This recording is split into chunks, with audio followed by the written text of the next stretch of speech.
7:40 en el territorio continental ecuatoriano, buscando la verdad y abogando por la unidad nacional en pro de la paz y la seguridad en el Ecuador. Queremos dar la bienvenida a nuestros siguientes invitados: el economista Alberto Dajik, ex vicepresidente de la República, la doctora Gabriela Panchana, analista política, y el periodista Jorge Ortiz. Les invitamos para hacer un análisis de los 100 días del gobierno, que ha estado matizado de todo, ha logrado que se tramite, se apruebe finalmente, sea con el voto a favor de la mayoría legislativa o sea vía veto parcial, proyectos de ley urgente en materia económica, pero también problemas complejos que le ponen en desafío al gobierno. Podríamos citar lo último de esta madrugada, cuando en un nuevo operativo de la Fiscalía General han caído detenidos nada menos que el famoso asambleísta del Partido Social Cristiano, el señor Pedro Muentes, la expresidenta de la Corte Provincial del Guayas, Fabiola Gallardo, y otros derivados de la investigación Metástasis. Este es el caso Purga.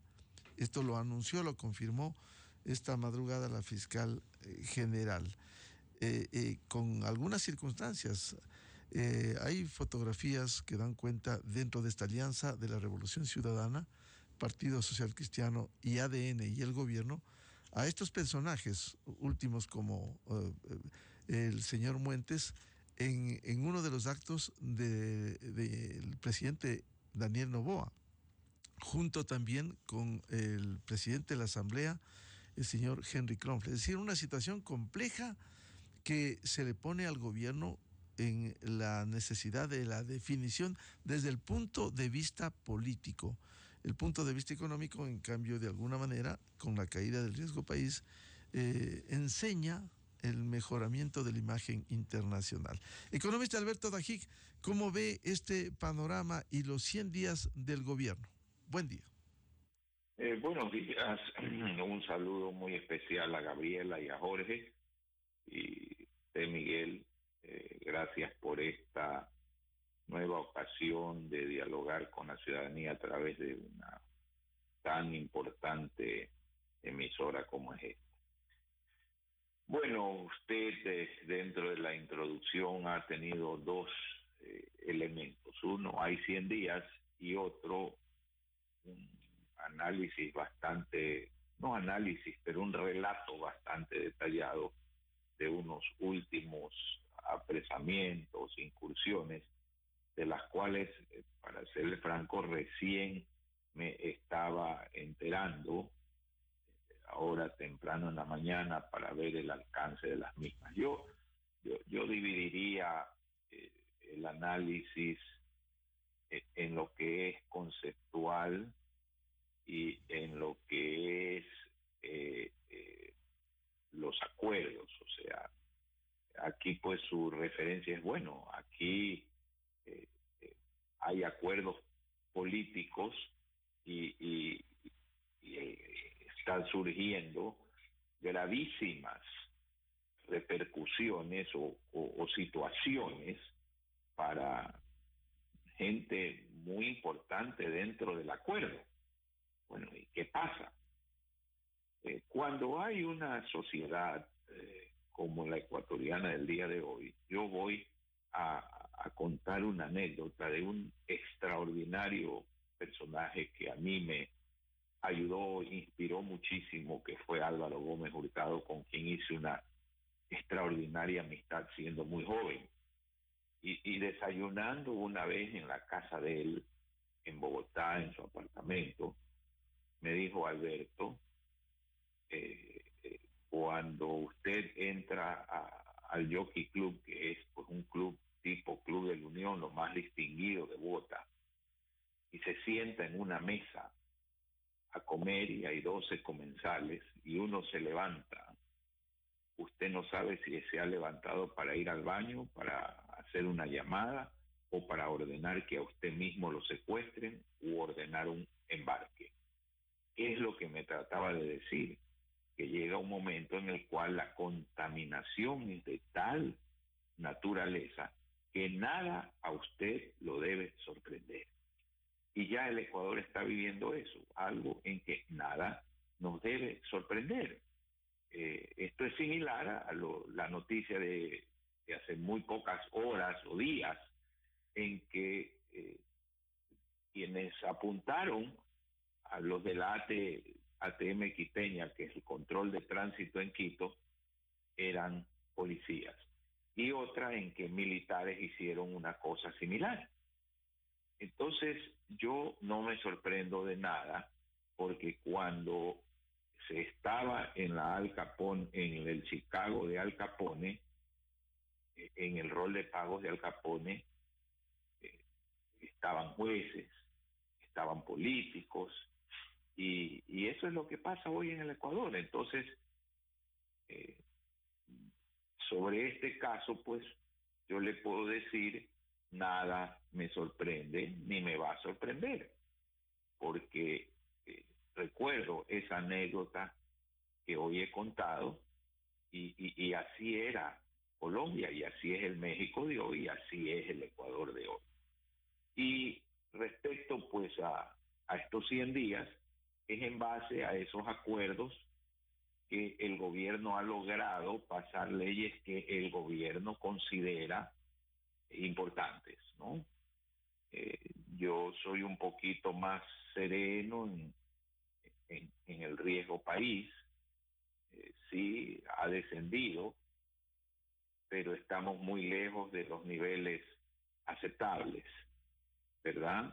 Es una dirección correcta, pero mientras el Ecuador no resuelva problemas fundamentales, que lo he repetido 1000 veces, como los subsidios a las pensiones y los subsidios a los combustibles, el problema de las tasas de interés, el problema del tamaño del Estado, no seremos viables económicamente y no tendremos una solución a los graves problemas del Ecuador. Bien, saludo a Gabriela Panchana.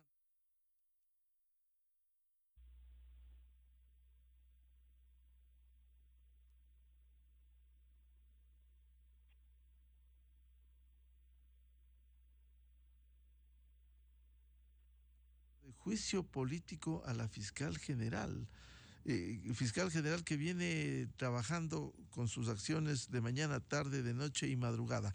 Muy buen día, Gabriela. Buenos días, Miguel. Muchísimas gracias por la invitación. Un honor para mí compartir el panel con Alberto y Dajic y Jorge Ortiz. Se fue una parte de la pregunta. No le terminé, no le escuché la parte del comienzo, Miguel, porque hubo una pequeña interferencia. Me preguntaba sobre el juicio político a la fiscal. Decía el balance de los 100 días de gobierno, como nos ha ilustrado también Alberto Dajic. ¿Cómo ve usted estos 100 días con las implicaciones económicas, políticas, de la justicia, la actuación de la fiscal general? Bueno, creo que reflexionaba esta mañana sobre mirando las últimas noticias de la Fiscalía General, y pensaba que obviamente con las diferencias que implica que la fiscal está llegando al final de su periodo, le falta un año y el presidente Noboa está en el comienzo. Pero si quisiera hacer una comparación un poco antipática, veo que la fiscal hace exactamente lo contrario de lo que hace el presidente Noboa. La fiscal está yendo a las cabezas y está yendo al fondo del problema de este país en materia de corrupción y de ese vínculo asqueroso entre la política, entre la función judicial y el crimen organizado. Y el presidente Noboa, me parece, está haciendo con mucha sagacidad política, con mucha buena estrategia publicitaria, está haciendo un gran comienzo de manejo político, pero que no toca las cabezas, que no toca el fondo del problema, ni en materia económica, ni en ninguna materia, porque creo que el tema de seguridad también, por ahora, estamos tranquilos y serenos, pero no sabemos hasta cuándo. Es muy pronto para decir si esto va a funcionar o no va a funcionar, pero me gustaría que por lo menos se viera un poco más de cuál es el plan en términos estratégicos para realmente resolver el problema. Y como el problema es, repito, esta vinculación que le genera impunidad al crimen organizado por sus vínculos con la función judicial y con la política, a mí personalmente me va a molestar siempre sus aliados, esa alianza con el brazo político, de alguna manera, de las bandas criminales, que para mí es la Revolución Ciudadana, y bueno, y su permanente compinche, que es el Partido Social Cristiano, o lo que ha quedado de él. Entonces, lo que vemos esta mañana es nada más y nada menos que al ex asambleísta Pablo Muentes, que hace poquitos días estaba en el balcón de Carondelet asomado en una de las actividades públicas del cambio de guardia, junto al presidente de la República, hoy siendo allanado y llevado detenido por, según la fiscal, manejo corrupto de la justicia, que incluye venta de manejos de la justicia a favor del crimen organizado y del narco. Entonces, ¿cómo se puede resolver el problema más importante del país si estamos, digamos, si quien dirige el país está haciendo alianzas con los dueños de este problema? Esa es mi reflexión. Gabriela, ¿esto le obligaría al gobierno a definir la posición? Si tiene una alianza con la Revolución Ciudadana, con el Partido Social Cristiano, si Henry Kronfle, el presidente de la Asamblea, es casi brazo derecho del presidente Noboa, ahora con el caso de Muentes, que efectivamente apareció en una fotografía en un balcón del Palacio de Carondelet, al lado izquierdo Henry Kronfle, en el centro el presidente Noboa y el lado derecho Pablo Muentes. Esto, con su aprehensión, ¿esto le obliga a definir posiciones del presidente Noboa, Gabriel? Bueno, a mí me gustaría que se hubiera definido desde el principio. Él llegó al poder, eh, dicen algunos, gracias a que no estaba definido, y pudo hacer esos acuerdos legislativos sin el costo que habría tenido Guillermo Lasso, justamente porque, como él mismo dijo, él no era anti nada, él es pro. Entonces, yo creo que estamos en un momento, y que, digamos, desde el día 9 de enero estamos en un momento de definiciones. Perdón, desde diciembre 14 creo que fue, cuando la fiscal general nos presentó el caso Metástasis. Estamos en un momento de definiciones, y esas definiciones de parte del presidente, sinceramente no creo que lleguen, porque esa es parte es lo que le ha venido dando estos éxitos rápidos, y que lo han puesto donde está, en una carrera de eficiencia, de aparente eficacia, en contraste absoluto con el gobierno del presidente Lasso. Y creo que si hay algo que le genera la mayor cantidad de apoyo, de aprobación, es justamente ese contraste, y lo que le ha permitido que se pasen por alto los errores bastante serios que ha cometido su administración en términos de Cancillería, y en términos de seguridad también, porque se le han escapado nada más y nada menos que los peores criminales de la cárcel, y se le siguen escapando.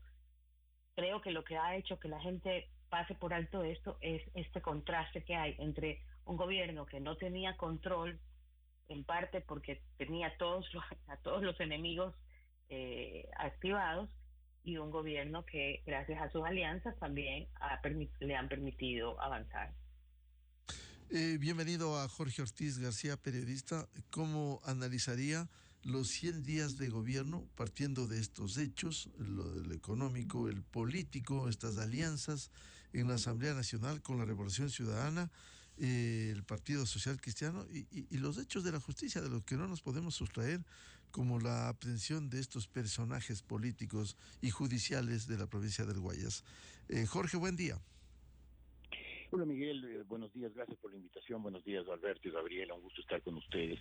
Y por supuesto empiezo diciendo que comparto pues enormemente lo que han dicho Gabriela y Alberto, pero yo le pondría un pequeño matiz. A mí me parece que los 100 días finalmente tienen un balance positivo, porque nos cambió el ánimo del país. Hasta el 24 de noviembre del año pasado, con el presidente Lasso, era un ánimo al borde de la depresión. Vivíamos sintiendo que el país iba al garete y que iba al garete acercándose al precipicio del fin del mundo. No veíamos horizontes y además creo yo que el mayor daño que hizo Guillermo Lasso fue el que cuando empezó llenó al país de ilusiones. Un hombre sensato, bien formado, con experiencia, maduro, aparentemente sin pasiones, iba a gobernar este país, lo iba a pacificar, lo iba a restablecer el diálogo perdido, iba a disminuir el nivel de confrontación que con tanta hazaña fue creando Rafael Correa durante sus 15 años de dominio de la política ecuatoriana. Y claro, nada de eso ocurrió. Cuando llegó Daniel Noboa generó una incertidumbre adicional. Este chico tan joven, tan inexperto, sin equipo, sin plan. Pues si con Lasso fuimos mal, a lo mejor con este señor vamos a ir aún peor, si es que peor se podía ir. Y sin embargo, en 100 días, creo que Daniel Noboa ha cambiado el ánimo del país. En este momento hay optimismo. Un presidente que tiene 80 y tantos puntos de favorabilidad, que le abren las puertas los mercados internacionales, que varios países poderosos, potentes, envían delegaciones, establecen nexos, crean acercamientos efectivos, eficientes. Creo que es un punto muy fuerte, estoy absolutamente de acuerdo, a mí me repugna la alianza con los siameses Correa y Nebot, me parece terrible, pero entiendo que es un cálculo político de él y que con esa accionar de las primeras semanas, cuando demostró de estos primeros 100 días, cuando demostró que es un hombre de acción, que es un hombre de decisiones, yo tiendo más a estar cerca de personas de reflexión. Y la falta de reflexión de este chico, por ejemplo, el día de que tomó la presidencia, que asumió la presidencia, me dejó un poco angustiado. Sin embargo, demostró que es una persona de acción, que es un hombre de acción, que es un hombre políticamente muy intuitivo, que hizo lo que el país le pedía, que es que hiciera algo. El Ecuador quería que alguien hiciera algo en el tema de la inseguridad y él lo hizo, lo está haciendo. Probablemente no tiene un plan concreto, probablemente muchos son palos de ciegos, en muchos aspectos se lo ve como el ciego que va por la calle con su bastón buscando los obstáculos o buscando el camino libre, pero lo está haciendo. Y yo creo, y con eso me quedo en esta balance inicial, Miguel, que nos cambió el ánimo. El Ecuador hoy es un país ciertamente más optimista, como lo reflejan esos 80 y tantos puntos de favorabilidad. Y nos demostró además que es un hombre de acción, que no es como lo era Lasso, por ejemplo, un Hamlet cavilando ante la calavera sin llegar a tomar decisiones, ser o no ser, sino que emprende, da órdenes, decide. Y, por ejemplo, lo que está haciendo la fiscal general probablemente no sería posible, no es que probablemente no sería posible, sin duda no hubiera sido posible si hubiera ganado la señora González. Enseguida el correísmo se hubiera encargado de maniatar o incluso de sacársela de encima a la fiscal. Más bien con el presidente Noboa, la fiscal general ha tenido carta blanca para continuar con su lucha valientísima, dignísima, contra el crimen organizado. Y creo que eso también podría terminar siendo un punto a favor de Noboa. Concluyo, Noboa creo que le cambió el ánimo a los ecuatorianos y por eso creo que estos 100 primeros días tienen en principio una nota a favor. Jorge, siendo importante los resultados que ha arrojado estos 100 días, indudablemente la aprobación de proyectos urgentes en materia económica, el tema económico, sembrar esperanza, por ello va incluso a la consulta popular del 21 de abril. Pero quizás en el ámbito político, Jorge, ¿cómo entender la alianza evidente del presidente Noboa con el correísmo? Si ese mismo movimiento de la Revolución Ciudadana le cuestiona, le agrede, le echa lodo en cada intervención, se suele decir comúnmente con amigos así, ¿para qué tener enemigos? Sin duda. Claro que sí, además es incomprensible porque evidentemente Daniel Noboa va a ir a la reelección y el gran enemigo que va a tener en la reelección es el candidato correísta. Correa, el posible retorno alguna vez de Correa depende de que Daniel Noboa le vaya mal. Si a Daniel Noboa le va bien, Correa se olvida porque le gana las elecciones del 25 y Correa probablemente ya no llegue hasta el 29, ya será un viejo decrépito, cada día más arrugado, más contraído, más mal genio, con esa cara de odio que se le ha abusado con cada día que pasa.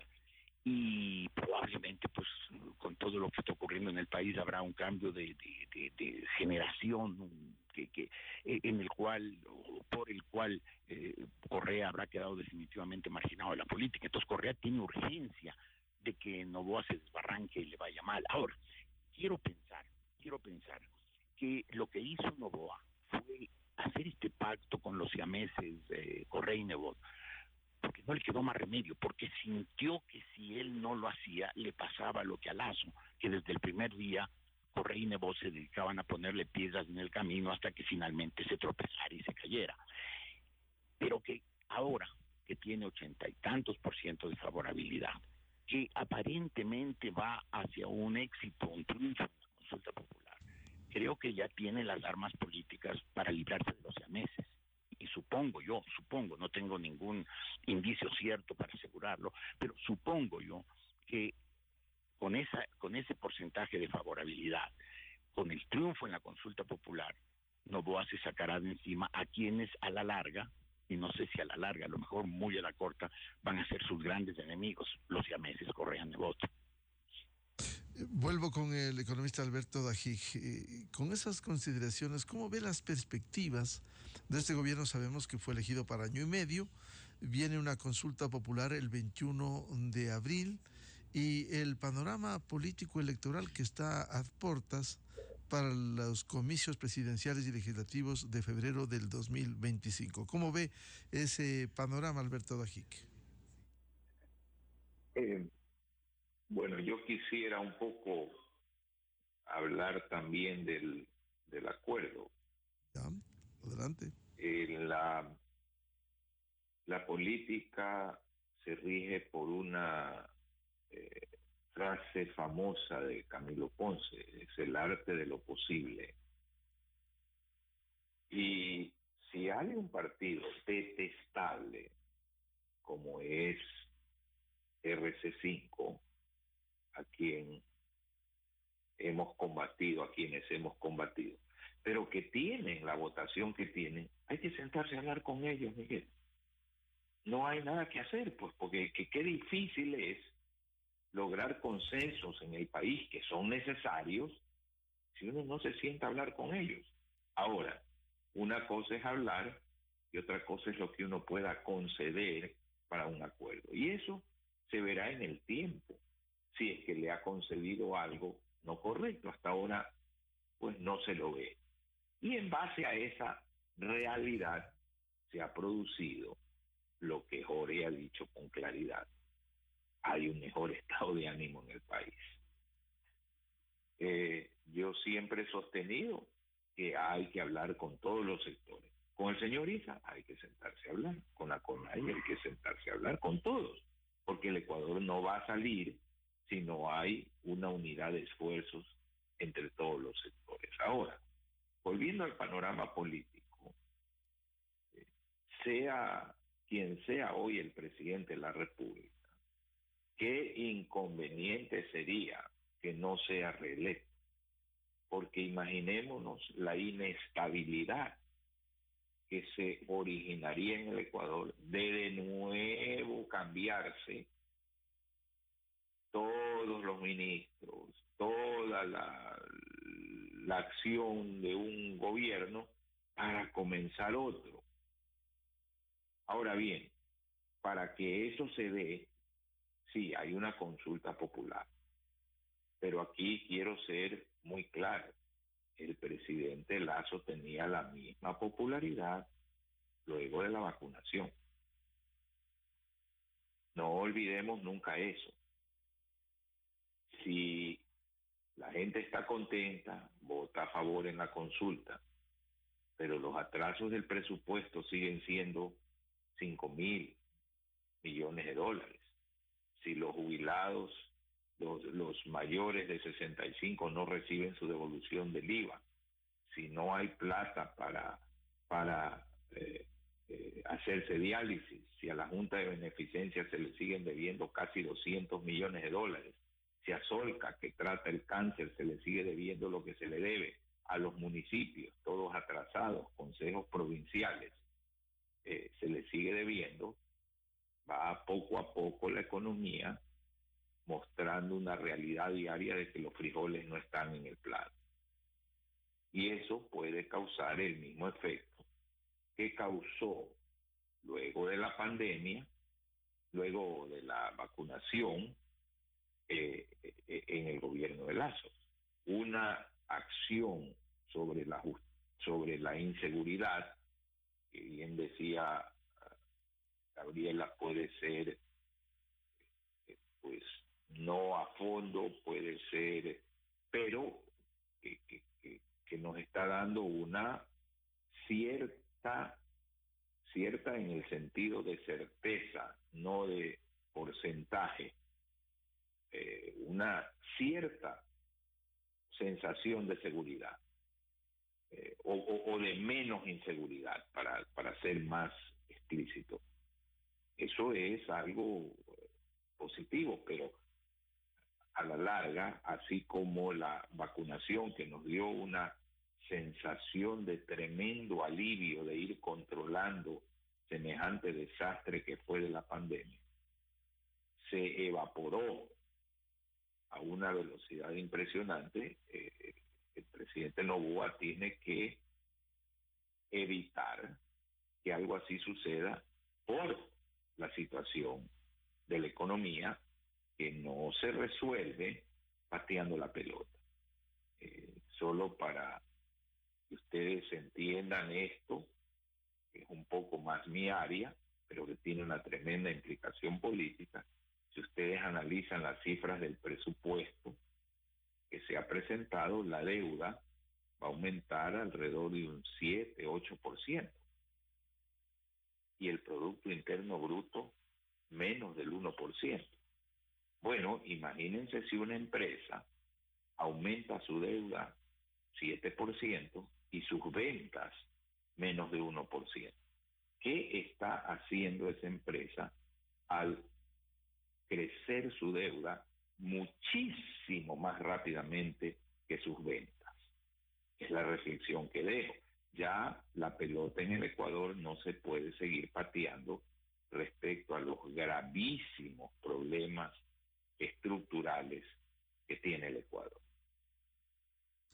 Economista Dajij, en ese sentido, el panorama este año, a sabiendas de las elecciones del próximo año, pudiera mejorar, siendo optimistas como han sembrado esa esperanza con el gobierno de Noboa, que ha sido pragmático.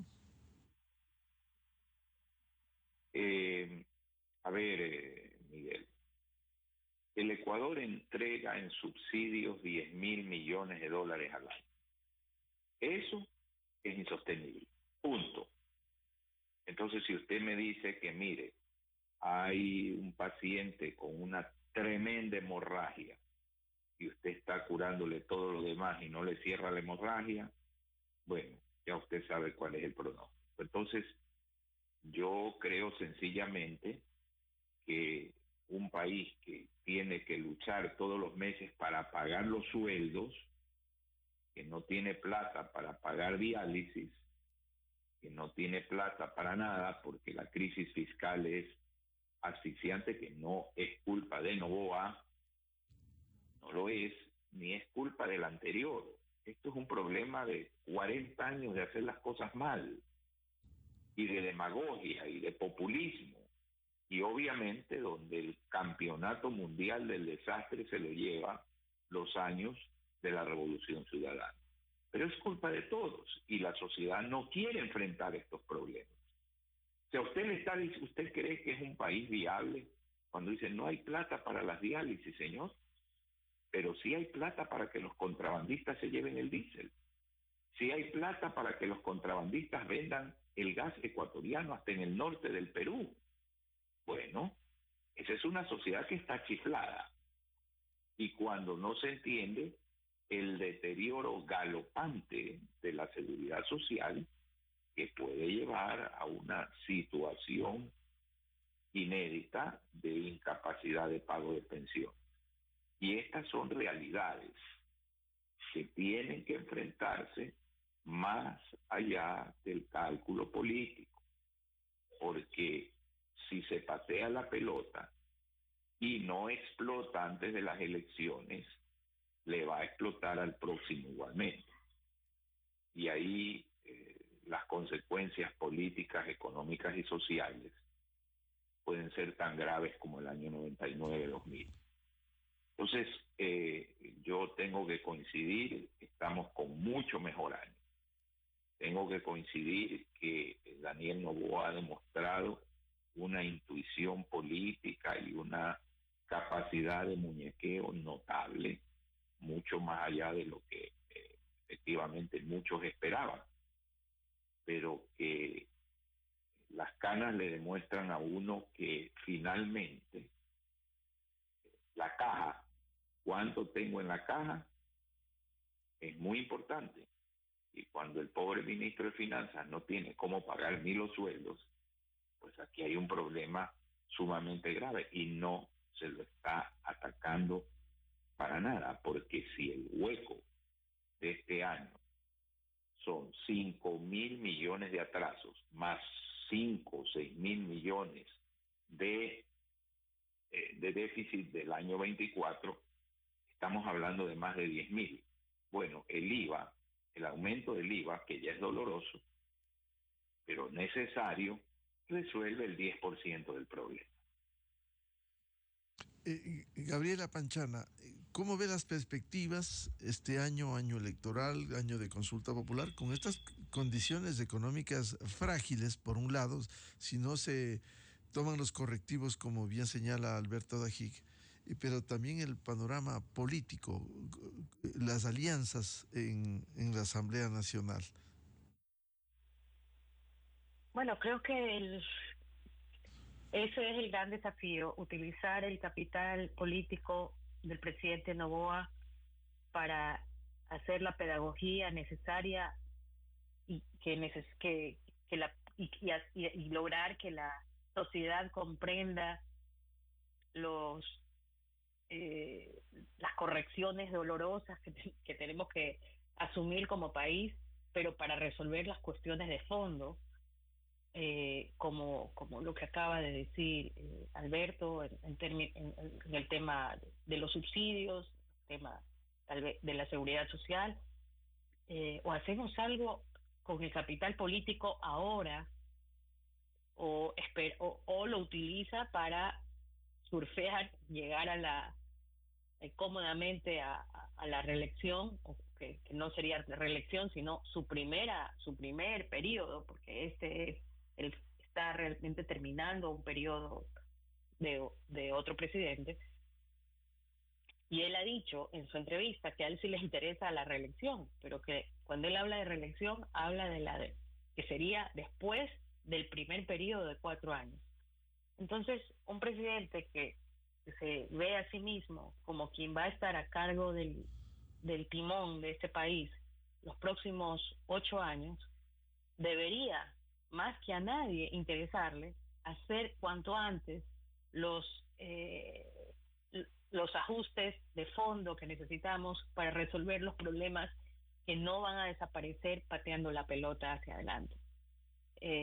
Entonces, ese es el dilema. Para mí, el dilema es: si utiliza su capital político solamente para surfear y llegar al 25 y ganar, y ahí recién empezar a tomar decisiones más dolorosas e impopulares, o se empieza desde ahora.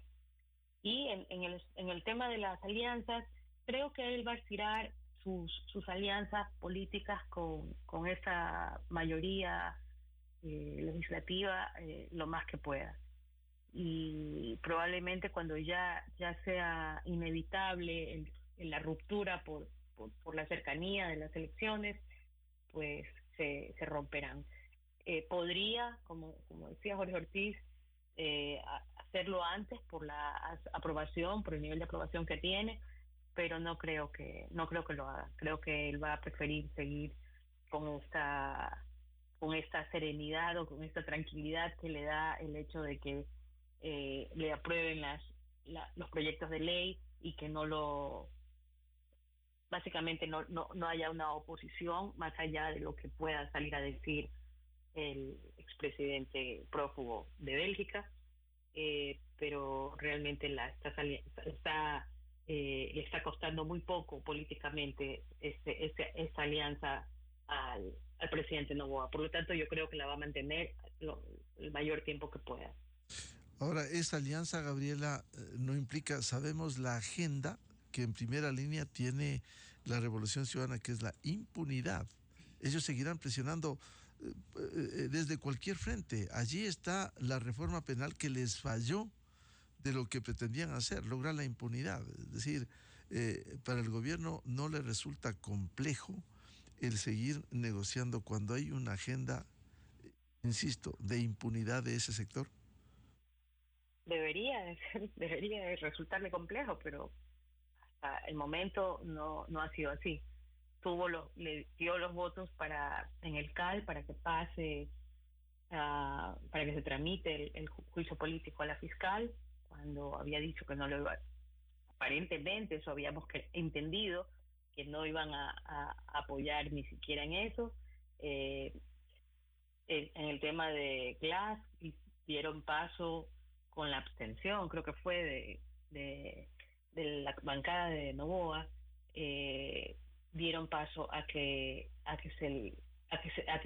la asamblea supuestamente aprobara, lo cual no podía ser, el tema del procesamiento de Jorge Glass en el caso de reconstrucción de Manabí, que al final no surtió efecto porque lo de Metástasis era ya demasiado fuerte y el juez Rivera tuvo que hacer lo correcto. Digamos, ha habido algunos intentos de parte de la bancada que maneja el gobierno de facilitarles los deseos de impunidad del correísmo, pero la opinión pública lo ha impedido. Lo que pasó con el ex vocal Fausto Murillo es un avance en los planes del correísmo. Ellos siempre tienen varios frentes y si no les funciona por el uno, van por el otro, pero su objetivo siempre es el mismo. Entonces, ahora intentarán tener 2 y después eventualmente 3 hasta que tengan la mayoría del Consejo de la Judicatura. Es decir, ellos van a seguir en eso y es complicado el manejo de parte del gobierno para no mancharse de esa búsqueda de la impunidad. Y hasta ahora pues lo ha hecho bastante bien. Eso hay que reconocerlo, lo hace con mucha sagacidad. Jorge Ortiz, si hay una intención de la impunidad de ese sector que lidera la Asamblea Nacional, para el presidente Noboa no le resulta complejo. ¿Cómo va a enfrentar cuando ha habido hechos que no les han favorecido, por cierto, como la reforma penal, pero que están ahí, latentes? El juicio político que decía Gabriela, un vocal del Consejo de la Judicatura. Ahora viene la terna de la Asamblea. Hoy están encargados de la dirección de la Asamblea Nacional mientras el señor Kronfeld esté en Europa. Es decir, ¿no hay un riesgo para el gobierno de que ese plan de impunidad logre imponerse en algún momento? Hay el riesgo, sin duda, y es un riesgo enorme, Miguel, porque el correísmo trabaja 24 horas al día en esa agenda que tiene. Tiene un caudillo desde desde Bruselas o donde vive este señor, no sé si es Moscú, México, pero donde viva, se pasa 24 horas al día organizando su regreso, y para su regreso necesita la impunidad, necesita tomarse las instituciones del Estado, necesita debilitar a los gobiernos, debilitar a las instituciones. Entonces esa conspiración ha sido y será permanente, y obviamente el peligro para Daniel Noboa es muy significativo. Ahora, hablamos de los 100 días, y yo decía, los 100 días hasta hoy han sido, tienen para mí un saldo positivo por esto del ánimo alto y de la demostración de que Noboa es un hombre de acción, no de reflexión, de cavilación, de dudas, sino de acción. Ahora, concluido de estos 100 días, con la popularidad alta, con un amplio respaldo nacional, con diferentes países del mundo abriéndose a dar unos apoyos significativos al Ecuador, creo que Daniel Noboa ya tiene las condiciones políticas. El primer día no las tenía. 100 días después sí las tiene, para tener más autonomía política y no depender de la alianza con Correa y Nebot. Todo lo que han dicho Gabriela y Alberto, pues están absolutamente llenos de razón. Hay que tomar decisiones. El tema de los subsidios no puede perpetuarse. El tema del déficit fiscal. Hay que generar una economía que cree empleo, que genere expectativas, que sea creíble, que crezca más que lo que crece la deuda.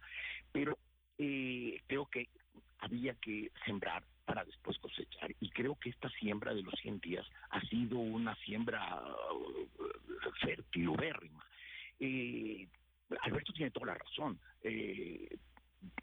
Guillermo Lasso llegó a tener una popularidad parecida a la que tiene hoy Daniel Noboa después de la vacunación, pero había una diferencia sustancial. Guillermo Lasso era un hombre pusilánime, era un hombre lento que, salvo en el tema de la vacunación, siempre estaba detrás de los acontecimientos, nunca llevó la iniciativa política, siempre estuvo corriendo, agitado, sudoroso detrás de los acontecimientos, tratando de alcanzarlos, nunca iba delante de ellos, y obviamente se las arregló para malgastar la popularidad, para que se le evaporara en cuestión de meses, y de 75 llegó a tener, creo que 5. Creo que ese no es el caso de Daniel Noboa, y más que nada espero que ese no sea el caso de Daniel Noboa. Y por eso decía que, aparte de recobrarnos la moral, el buen espíritu, las esperanzas, creo que demostró ser un hombre de acción. Y creo que esta segunda parte es muy importante, porque una vez que se ha consolidado políticamente, que está bien apuntalado en la ciudadanía, puede esa capacidad de hombre de acción convertirse en esas decisiones urgentes que necesita el país, para que no ocurra lo que han dicho Gabriela y Alberto, que patee la pelota hacia adelante. Por eso creo yo que Daniel Noboa a este momento tiene una enorme oportunidad, de volverse un presidente de época, sí, aprovechando su intuición política, su capacidad de acción, el haber logrado en estos primeros 100 días apuntalarse firmemente en la sociedad.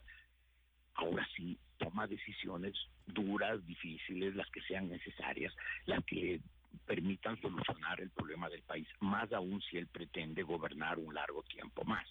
Lo peor que podría hacer en eso es repetir lo de Guillermo Lasso, que se sentó sobre los laureles, sobre la popularidad de la vacunación, y no hizo nada. Pero en ese sentido creo que hasta por ser de generaciones diferentes, Daniel Noboa no repetirá el error trágico de Guillermo Lasso.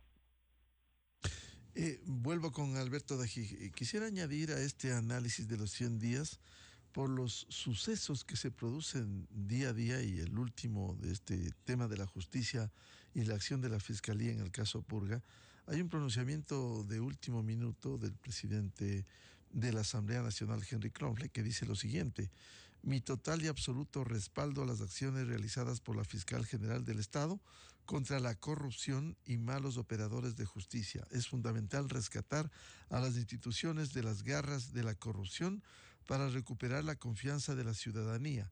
Desde la Asamblea Nacional impulsaremos todas las acciones necesarias y seguiremos trabajando en conjunto con las autoridades correspondientes en esta cruzada contra la corrupción, en pro de construir un verdadero sistema de justicia que garantice el bienestar de nuestro país. Este pronunciamiento que llega, este momento de Henry Clonfre, de alguna manera también, Alberto, refleja que hasta cierto punto podrá funcionar los acuerdos, pero cuando ya hay hechos tan evidentes como ha destapado la fiscal general, resulta cuesta arriba, por ejemplo, en la Asamblea Nacional, irse contra estas acciones de la fiscal general, porque ahí están las evidencias. Miguel, la política y el cinismo tiene límites. ¿Cómo ante un caso tan evidente, donde sabemos que los nombres que ahí están son nombres que la ciudadanía conoce como operadores de la corrupción? ¿Cómo puede el presidente de la Asamblea decir cualquier cosa que no sea la que acaba de decir? Es que si usted cree que el presidente tiene popularidad, te pregunto cuál es la de la fiscal, pues. Es decir, eso es como cuando Correa tenía la más alta popularidad de su historia, nunca fue tan popular como la dolarización. Por eso él no podía atacar la dolarización aunque la odiaba, porque esa era más popular que él. Entonces, ningún político puede ser tan torpe de desconocer que la fiscal ha tenido las agallas para desenmascarar, descubrir, develar todas las cosas que están pasando, y que en este momento, por el hecho de que un coideario, amigo o persona que está en la asamblea esté involucrada en un caso, llevarle la contraria pues a la fiscal. Yo creo que lo que ha hecho el presidente de la asamblea es sencillamente montarse, como es obvio, en el carro ganador, el de limpiar tanta porquería que se ha venido acumulando durante tantos años y que todavía estamos lejos, muy lejos de resolver. Gabriela Panchana, un comentario sobre este pronunciamiento de Henry Clonfre. Como bien dice Alberto Dajique, el cinismo tiene límites y no se pueden desembarcar de algo que es evidente y que el país viene empujando porque aquí se limpie el Ecuador. Claro, Pablo Muentes del Partido Social Cristiano ha estado juntos, como se evidencia en fotografías, a Henry Clonfre, evidentemente, y ahora trata de marcar distancia. ¿Qué piensa Gabriela? Bueno, me alegro y me alegro que el presidente de la Asamblea haya expresado su apoyo a la fiscal y su aparente rechazo o separación de la línea de Pablo Muentes. Aunque lamento decir que eso también puede ser parte del cinismo. No necesariamente ahí ya se acabó el cinismo. El viceministro Torres también ha dado declaraciones y ha dicho que está de acuerdo y que qué bueno y que si se va a limpiar, que se limpie todo. Yo también espero que se limpie todo. Bueno, así es la política, nunca nos aburre, a veces nos decepciona y nos entristece, pero nunca nos aburre. Veamos qué va a pasar. Seguramente el presidente Noboa también saldrá con alguna declaración, pero lo importante es que las definiciones se vean en hechos, así como se están viendo de parte de la Fiscalía General. Necesitamos que haya cambios profundos y que las decisiones que puede tomar el presidente Noboa sean para resolver los problemas de fondo del país. Jorge Ortiz, ¿qué piensa de este pronunciamiento último del presidente de la Asamblea Nacional? ¿Se trata de marcar distancias? ¿Hay que subirse al carro ganador, como han dicho figuradamente, el caso de la actuación valiente de la fiscal, y marcar distancias con quienes han estado cerca días atrás? Bueno, ya que Gabriel y Alberto fueron tan claros en decir cinismo, yo creo, pues sin duda que esa es la palabra, ¿no?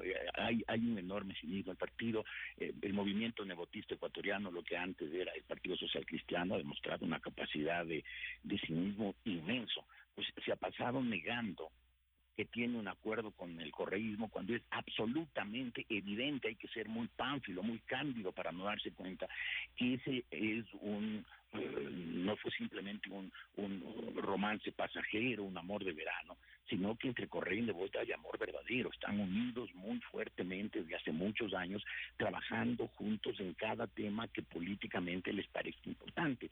Hacen estos amagues de distanciarse de vez en cuando en alguna votación intrascendente o cuando el resultado ya está jugado, para tratar de decir que no hay un acercamiento, que no hay un pacto, pero el pacto recontraexiste y eso es imposible de negarlo, pero con mucho cinismo lo han hecho.